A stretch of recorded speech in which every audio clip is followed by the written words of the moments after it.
Avui fem bacallà a braç, que és una recepta portuguesa, amb bacallà, òbviament, ceba confitada, patates fregides i ous. I aquí també tenim una mica de julivert i unes quantes olives negres. Comencem la recepta fregint totes les patates. Mentre fregim les patates, posem també a punxar les dues cebes. Ha de reduir moltíssim, perquè la volem molt daurada. La ceba ja ens ha reduït com volíem. Ja està una mica doradeta. La podríem torrar una mica més, però no fa falta.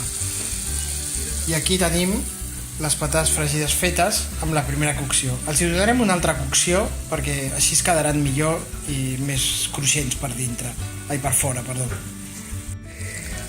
Barregem les patates, que al final no les hem tornat a fregir perquè ja s'escalfaran ara, amb la ceba.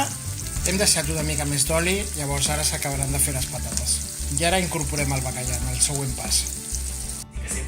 I ara incorporem el bacallà una mica esqueixat, remenem una mica, deixem coure molt poquet, 5 minuts màxim, i hi afegirem l'ou probablement fora del foc. I incorporem els ous batuts fora del foc, li donem una volta i ho servim. Ara hi falta una mica de julivert i les olives negres. I aquí tenim el bacallà a braç emplatat.